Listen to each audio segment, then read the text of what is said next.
começou naquela quinta-feira, 11 de dezembro de 1952. Na cidade de Bergen, na Noruega, eu estava orando a Deus pela manhã em casa de um irmão na fé. Fiquei muito comovido. Veio-me uma revelação tão nítida como se eu a tivesse lido de um livro ou de um jornal. Naquela época eu não tinha em meus pensamentos algo especial que me chamasse a atenção sobre arrebatamento. Naquele momento senti que deveria escrever o que estava presenciando, mas quase não a considerei como revelação de Deus. Pensava tratar-se de um fruto de minha própria imaginação. Procurei esquecer escapando aqueles pensamentos, mas faltou-me tranquilidade. E para resolver o dilema, orei a Deus. Senhor, não posso me lembrar de tudo, mas se for de tua vontade, revela-me novamente e eu publicarei esse acontecimento.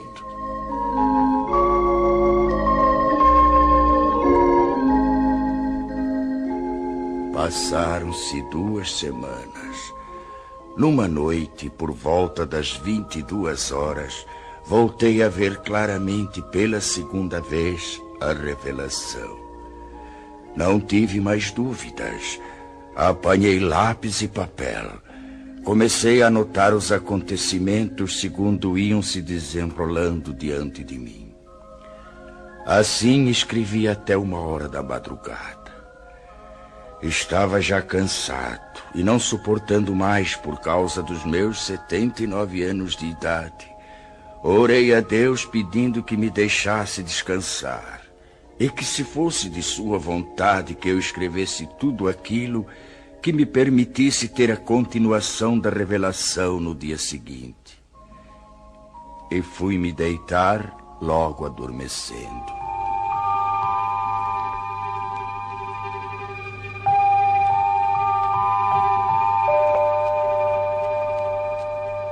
Por uma noite, depois de uma semana, como nas vezes anteriores, veio a mim o restante da revelação, começando exatamente onde havia sido interrompida.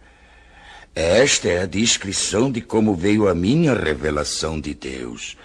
Espero possa ela despertar mais almas para se dirigirem a Deus, antes de soar a última trombeta.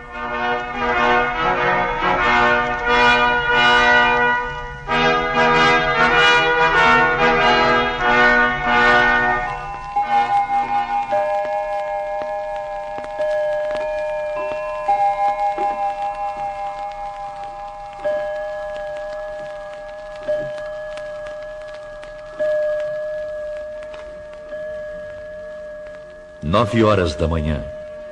A esposa de André, sozinha em sua casa, escuta um programa radiofônico especial para crianças. Ela aprecia tais programas, pois sempre falam sobre a palavra de Deus. Ela fica contente em saber que muitas crianças podem ouvir a palavra do Senhor, e conforme pensava ela, isso era mesmo muito bom, desde que fosse tomado cuidado de não fanatizar as crianças. 5 minutos depois, o programa é cortado bruscamente para uma notícia de última hora. Interrompemos as nossas transmissões para informar que recebemos de Oslo, nossa capital, notícias urgentes de que a cidade se encontra em pânico. E atenção para mais este informe. Oslo, urgente. Informa-se da central de polícia que algo misterioso aconteceu. Não se pode calcular o número de pessoas, tanto menores como de adultos, que desapareceram de repente sem deixar o mínimo vestígio para as autoridades. A nossa polícia não está podendo explicar o porquê desse acontecimento, nem sobre os desaparecidos. Trata-se de um número incalculável e solicita que em cada família, onde se note a falta de alguém, seja feita notificação urgente ao posto policial mais próximo, dando minúcias e circunstâncias ligadas ao desaparecimento para se facilitar o trabalho das autoridades, a fim de que possam desvendar este mistério. Mais este informe ainda. Oslo, urgentíssimo. À medida que passam os minutos, surgem novas notícias, cada uma mais extraordinária do que as outras. Da praça central desta cidade, muitos comerciantes, em meio aos seus afazeres, servindo a freguesia, desapareceram.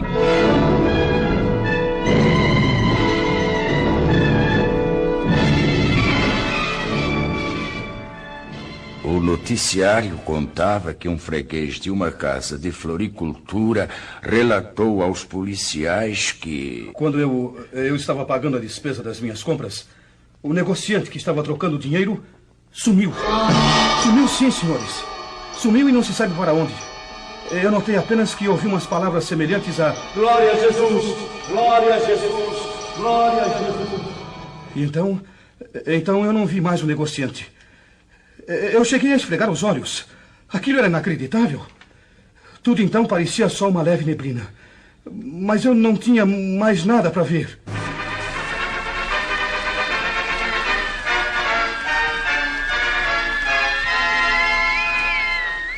Oslo, capital, urgente. Notícias de última hora informam que uma senhora gritava desesperadamente em plena via pública, jogando fora travesseiros e cobertores de um carrinho de criança, procurando inutilmente dentro do carro seu filhinho de apenas 8 meses de idade.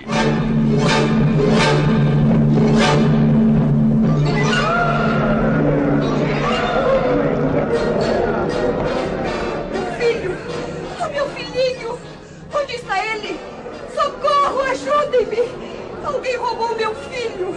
Ele estava há pouco deitadinho dentro do carro e já não está mais! Socorro! Meu filhinho desapareceu! Onde está a polícia? A polícia, entretanto, estava lá. Para quê? Que poderia fazer? Não é este o primeiro caso, senhoras e senhores ouvintes. De todos os lados surgem pessoas clamando pela ação policial, solicitando auxílio nas buscas de gente desaparecida. São pessoas que chegam chorando e gemendo. Um negociante, há poucos instantes, abandonou sua loja e, correndo rua abaixo a plenos pulmões, alarmava. Socorro! Socorro! Eu não sei como, mas 2 empregados de minha loja acabam de desaparecer!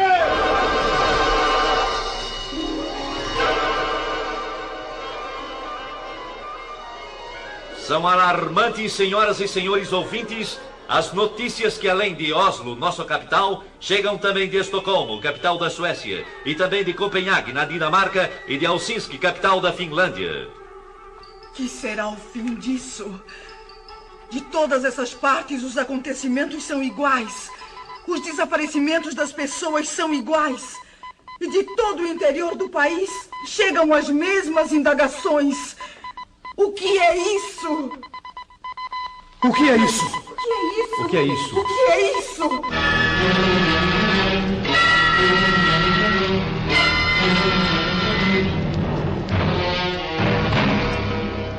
A esposa do Sr. André, impressionada com tais acontecimentos, pergunta-se, temerosa e aflita: Pode ser isto que está acontecendo? Oh, Senhor Deus, ajuda-me a compreender. Resoluta, vai à porta da rua de sua casa. Olha preocupada para fora. Tudo na vizinhança sempre foi calmo. Nem bem chegou ali, e então... Ruth! Ruth! O que se passa? Mas aquela é a senhora Hallam, que vem vindo desesperada chamar pela Ruth. A senhora não viu alguma pessoa desconhecida passar por aqui? Não vi. Por quê? Eu estou tão desesperada. O que aconteceu? Alguém roubou Ruth, minha filhinha. A minha querida Rutinha. Mas onde é que ela estava, senhora? Não a encontro mais. E há poucos momentos ela estava sentada na escada enquanto eu cuidava do jardim. Tive que ficar espantada quando, olhando para ela, não a vi mais. Mas como? Apenas então notei como que um vulto rápido subia pela parede. Olhei para os lados, para cima, e não a vi mais. O que é isso? Não sei mais o que fazer. Oh, Deus, me ajude a encontrar a minha filha querida. Ruth! Ruth, minha filha! Onde está minha filha? O que foi feito dela? Eu quero a minha Ruth! Dizer a ela. Ruth! Pobre senhora Hallam, como está sofrendo. Estou perplexa com este acontecido. E é igualzinho ao que o rádio está anunciando. Hã? Mas que é aquilo? É o meu marido, sim. É o André, e vem vindo apressado como que de volta para casa. O que aconteceu, André? Você chegando em casa a esta hora, tão cedo. São apenas 9:30 da manhã. Oh, minha querida esposa, eu nem sei como lhe explicar. O que foi que houve? Algo muito estranho está acontecendo. Muito estranho. É, lá na oficina a confusão é geral. Por quê? Ninguém entende mais nada. De um momento para o outro, alguns colegas desapareceram. O quê? Como se tivesse combinado, entende? Desapareceram sem nenhum aviso. As máquinas estão paradas. Que é isto, meu Deus? Como é que pode, André? Nós pensamos primeiramente em tratar-se de algum desastre. E então começamos a procurar pelos colegas. E nada? Não encontramos nem vestígios deles. Absolutamente nada, André. Absolutamente. E enquanto estávamos a nos entreolhar uns para os outros, ficamos espantados. Quem? Com o que, André? Um dos colegas nossos começou a gritar e a chorar. Era justamente aquele companheiro que sempre dizia ser crente em Jesus e ia constantemente à igreja. O que é que ele dizia? Falava desta maneira. Agora sim. Agora foi. Já não há mais jeito. Ah, como é triste. O que farei agora? Foi Jesus. Sim, foi ele que veio buscar o seu povo e eu fui exilado. Que farei? E então caía num pranto desesperado. E você, André? Eu lhe disse para que se calasse. Que não falasse tolices. Mas qual? Ele continuou a gritar e eram horríveis os seus gritos. É inacreditável. Enquanto ele continuava a gritar, tivemos a nossa atenção voltada para os outros que ficaram nas mesmas condições. E exatamente por esse motivo, nós deixamos o serviço e agora estamos aguardando notícias. O rádio continua a informar sobre esses desaparecimentos inexplicáveis. Desde as 9 da manhã, André, que são notícias e mais notícias sobre pessoas que em desespero telefonam para a polícia. E todas as respostas são desoladoras. As autoridades não podem fazer nada senão aguardar. Sabe, André? O quê? Chegam também pelo rádio notícias de alto mar, dizendo sobre passageiros e tripulantes que desapareceram misteriosamente.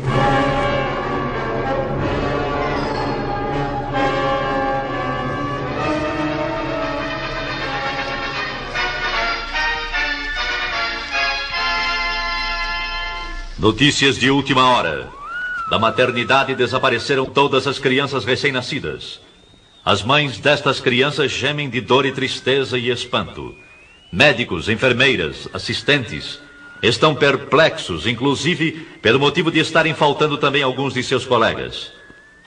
Acertem seus relógios, exatamente 11 horas da manhã. Notícias de Londres anunciam que desde as 9 horas da manhã, os comunicados recebidos de toda a Inglaterra dão conta do inexplicável desaparecimento de pessoas de toda classe social e idade, da mesma maneira, sem explicação alguma. Sabe-se em todo esse mistério que diversos pastores e sacerdotes chamaram os membros de suas igrejas e notaram que os que desapareceram eram justamente os mais piedosos e obedientes a Deus, os mais fiéis nas suas orações, os que dificilmente faltavam aos cultos.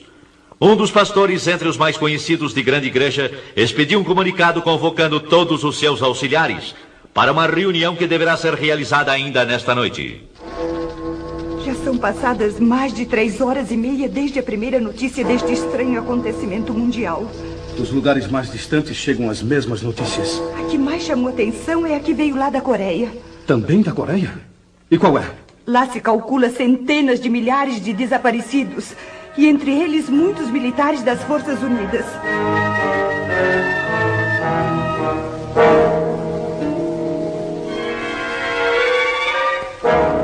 É totalmente impossível descrever o que se tem passado nas últimas horas. A angústia toma conta de todos. As ruas estão agora com um movimento desusado. Pessoas correndo, chorando, chamando e clamando. As mães aflitas à procura de seus filhos, e no meio destes clamores também há os que zombam e amaldiçoam a Deus e aos próprios homens. Um senhor correndo com os punhos levantados gritava: Cuidado, gente! Cuidado! Ele vem nos pegar um por um! Com certeza perdeu o juízo! Uma senhora de idade, parada, com as mãos postas, olhando para o alto, clamava: Oh, não, não! Nós não estávamos prontos para subir com ele. E ele veio e eu não subi. Agora terei de ficar. Daqui para frente ninguém mais será levado. Ó Senhor Jesus, ó Jesus, ajudai-nos. Eu sei, bem sei, não adianta mais. E eu que sempre fui religiosa durante toda a minha vida, mas que nunca pensei que ele viesse assim tão depressa. Oh, eu devia ter cuidado mais de minha vida espiritual. Eu devia ter cuidado mais de minha vida espiritual.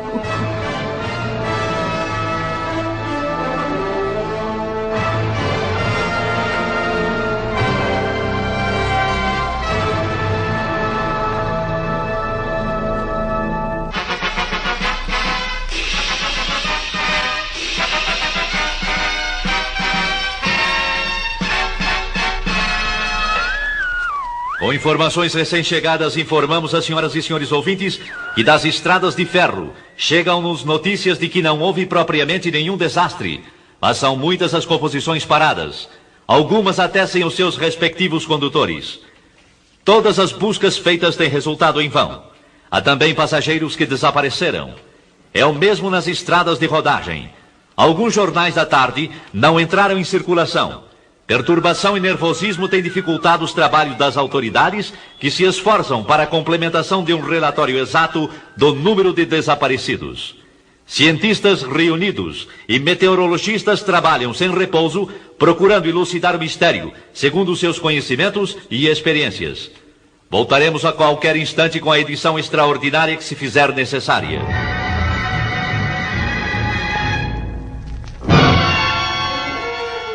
Lá dos Estados Unidos da América do Norte chegam também notícias, primeiramente dos estados do leste. E que dizem elas? O fenômeno é o mesmo como aqui na Noruega. Lá aconteceram desastres graves, com perdas de muitas vidas. Os jornais prometem dar informações mais claras sobre tais acontecimentos nas edições de amanhã. Vamos aguardar agora o noticiário radiofônico das 20 horas.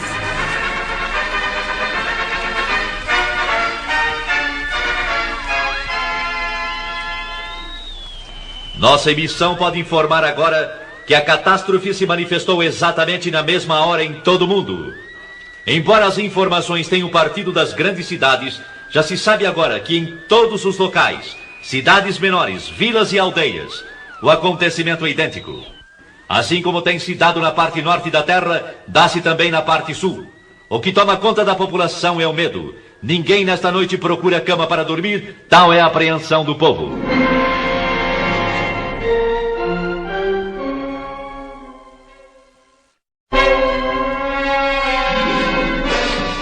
São histéricas as discussões nas ruas por causa de parentes e amigos desaparecidos. Eu sei, eu bem sei. Entre a confusão, suscita-se no meio do povo que tais acontecimentos devem ter qualquer relação com os crentes ou com os evangélicos. Ou ainda, como costumo dizer, com os religiosos. Se é assim, como é que se explica agora? Cada pessoa que possuía parentes evangélicos, justamente aqueles que eram os mais fanáticos ou mais fervorosos, são os que desapareceram. Um senhor que trabalha numa cervejaria falou: eu creio que tudo isto tem qualquer coisa com os crentes. Pois conheço um senhor de nome Hans Rosen, e ele sempre esteve em meu serviço pregando a palavra de Deus. Volta e meia ele dizia que Jesus viria breve para levá-lo, juntamente com os que acreditam no poder de Deus. E agora acabo de ter notícias que ele também não se encontra mais aqui. E tais palavras foram confirmadas? Foram, exatamente. Um outro homem também falou. É verdade. Nós tínhamos como colega uma pessoa que falava a mesma coisa. E agora o seu nome também está na lista dos desaparecidos. E na tal de reunião onde você estava por acaso, alguém protestou? É claro que sim. Alguém disse em voz alta: é necessário que as autoridades proíbam agora a leitura da Bíblia em reuniões cristãs, para que assim evitemos que novamente aconteça o mesmo. E em resposta a essas palavras? Em resposta a elas, o senhor disse: não há mais perigo. Nunca mais vai acontecer coisa igual. Esses crentes que nós chamávamos fanáticos tinham razão. Eles nos falaram de Cristo e esperavam a volta de Jesus para buscá-los. Ai de nós, meu povo, que não demos atenção para eles. Com eles estaríamos melhor do que sermos obrigados a ficar nesse caos que já começou. E que digo mais, vai ser pior. Palavras essas que me causam profunda comoção, acredite. um outro cidadão protestou com veemência, dizendo: você está acreditando naquelas bobagens? Por que então não fez companhia a eles quando eles sumiram? E o senhor, que respondeu? Calmo e seguro respondeu: sim, se eu tivesse obedecido aos ensinamentos que eles davam a respeito de Jesus, eu não estaria agora aqui. Mas é tarde. Agora é tarde. Acabando de dizer isso, retirou-se pesaroso enquanto um sujeito do grupo gritava: você e todos que pensaram assim só merecem uma coisa: a forca! Fora com essa bobagem de cristianismo!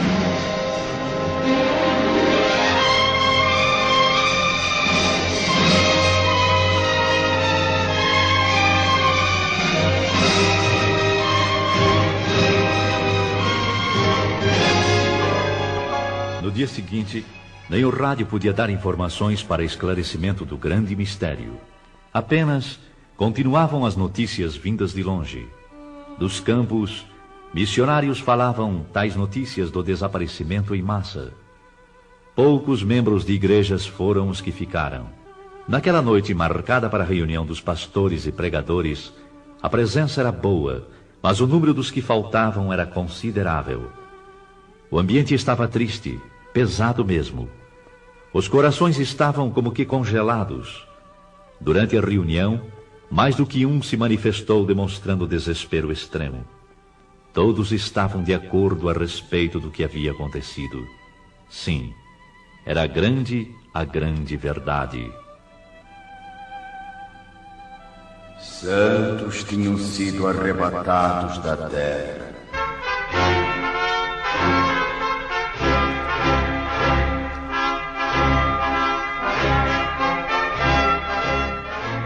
A noiva de Cristo foi levada ao céu. Entre alguns crentes, houve a confissão de que, apesar das preparações teológicas e estudos da palavra de Deus, nunca chegaram a compreender que aquilo seria uma realidade. A verdade é que estavam completamente estranhos ao novo nascimento e longe da adoção de filhos. Um dos mais novos falou: eu nunca aprendi assim. Os professores nunca nos falaram que ia ser como se deu estes dias. Houve nesse momento certas tendências para discussão. Porém, os ânimos estavam abalados demais para que saísse algo aproveitável.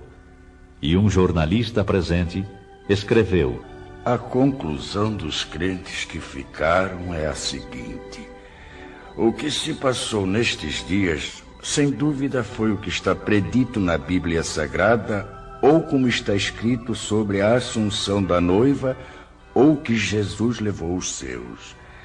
Isto é tudo que podemos informar no momento. Este comunicado, porém, não foi publicado. As autoridades acharam que tudo aquilo era produto da mente nervosa dos evangélicos e seus ministros. Foi ainda qualificado de fantasia, sem ter nada de realidade. Depois de um acontecimento de envergadura, qualquer pronunciamento de esclarecimento só poderia ser dado pelo governo. E se for provado que tem relação com a religião cristã, o primeiro passo deve ser o do fechamento das igrejas e outros lugares de pregações evangélicas, até que o caso seja devidamente esclarecido. Mas já não se trata de caso nacional, e sim de internacional. No campo religioso, nas igrejas, o ambiente geral é de tristeza. Mas no domingo todas as igrejas e templos estavam repletas. Em certas igrejas não havia pastor. E aqueles que nunca faltavam nos cultos estavam ausentes. Muitas igrejas estão com um número muito reduzido de membros. E em lugar dos crentes estavam aqueles que anteriormente haviam desprezado as mensagens. Eu vi que o povo estava ansioso para conhecer a palavra. Mas a Bíblia era como um livro selado. Um senhor procurou ler, mas disse: eu estou vendo as letras, mas não compreendo nada. E deu o livro a outra pessoa que respondeu da mesma maneira. Bastou isso para que todos os presentes começassem a chorar e a gemer.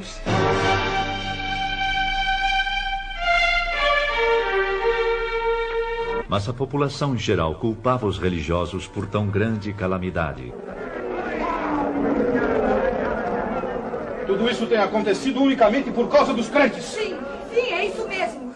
Esta praga tem vindo sobre nós unicamente por causa deles. Vamos até a igreja e vejamos o que podem eles nos explicar. E a explicação dos que ficaram foi simples, triste e com poucas palavras. O tempo da graça terminou. Mais algumas palavras e no culto iniciou-se a confusão, bem como em todas as reuniões realizadas para tais esclarecimentos. Alguns, levantando-se, começavam a culpar o pregador. A culpa é sua! Muitos não subiram porque você nunca esclareceu como deveria fazer, anunciando que a vinda de Jesus estava perto. Nunca esclareceu que devíamos ter um coração purificado e cheio do Espírito Santo. E que sempre deveríamos estar retos diante de Deus e também dos homens. Agora eu sei o que foi que me impediu de ir de encontro a Jesus. Foram justamente as mínimas coisas que eu julgava sem importância e que não me impediriam de ir ao céu. E eis que aqui estou. Tem misericórdia de mim. Ajuda-me! Ajuda-me! Calem a boca. Eu fiz o meu dever. Fiz o meu dever e fiz mais ainda.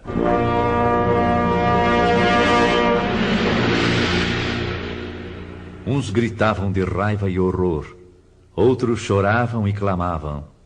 Era inútil. A porta estava fechada para sempre. Não adiantava bater e dizer que tinham comido na presença do Senhor, que oravam, que eram obedientes. Não havia mais oportunidade. É quase impossível descrever os dias que se seguiram. Expectativa terrível, sofrimento sem par manifestou-se em todos. E foram lembrados os convites feitos pelos pastores e o desprezo com que receberam esses convites. Muitos que eram chamados de crentes, agora compreendiam que a fé que professavam consistia apenas em palavras ocas e frases costumeiras. Alguns iam às igrejas apenas para acompanhar amigos. Outros, porque gostavam de cantar no coro, tocar instrumentos e outros interesses, sem possuírem o verdadeiro desejo de ouvir e obedecer a palavra de Deus. Não eram nascidos de novo, nem tinham o selo da promessa, nem adoção de filhos. Não tinham, portanto, direitos sobre a herança. Para certas pessoas, a igreja era simplesmente uma sociedade, um local para passarem as horas vagas. Mas agora estes mesmos clamaram: Senhor, abre-nos a porta.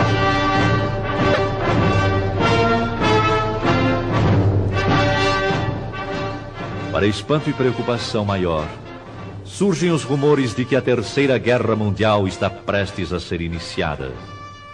As relações entre Oriente e Ocidente foram cortadas.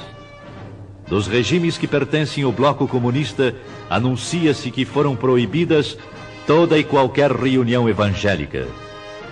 Estavam, pois, já reconhecendo que a perturbação existente e a desordem geral, os culpados eram os crentes. Para maior confusão, é anunciado que está em vigor a pena capital para todo aquele que pronunciar o nome de Jesus. Então é chegada a hora de varrer sobre a terra a praga chamada cristianismo. Morte certa também para os que guardam em sua casa alguma coisa que faça lembrar de Jesus Cristo e seus ensinamentos.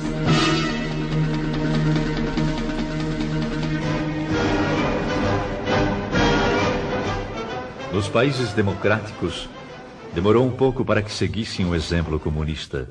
A maioria descrente, tanto da população como nas camadas governamentais, exigiram aquelas medidas, procurando assim garantir o povo da perturbação nesse sentido.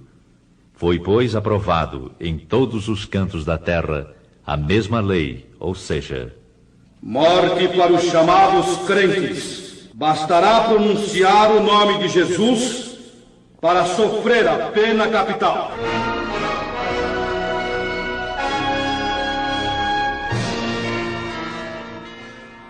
E com estes acontecimentos, Inicia-se a época mais terrível da história humana. Uma grande parte dos crentes que ficaram, continuando a clamar o nome do Senhor Jesus e não obedecendo às autoridades, foram presos e julgados ditatorialmente. Só escapariam se aceitassem as condições impostas pelas autoridades.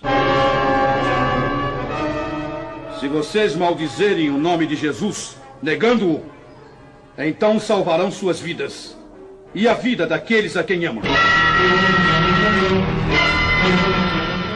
Para a perplexidade das autoridades, milhares ficaram firmes no propósito de testificarem que eram de Jesus e não o negariam, qualquer que fosse o resultado. Agora, Satanás estava demonstrando que verdadeiramente estava agindo sobre a face da terra. Ai dos que habitam sobre a terra. Uma parte grande desses novos crentes não resistiram às ameaças e aflições. Negaram a fé. Negaram o Cristo. O mundo inteiro está no maligno. Todo o mundo jaz no maligno. As nações chegaram neste momento a ter uma só ideia e a colocá-la em prática. Exterminar com o cristianismo e extingui-lo para sempre. O príncipe deste mundo toma poder completo. E filhos acusando seus pais, entregando-os para morrerem. E assim a Escritura, segundo São Lucas 21:16, se cumpriu quando diz: E até pelos pais, irmãos, parentes e amigos sereis entregues e matarão alguns de vós. E por todos sereis aborrecidos por amor do meu nome. Faltam palavras para as demais cenas horrendas que se desenrolaram, mas no livro do Apocalipse, Deus revelou os ais e as pragas que hão de vir. E o clamor destes infelizes continuava, segundo São Mateus 24:22. Senhor, Senhor, venha abreviar estes dias.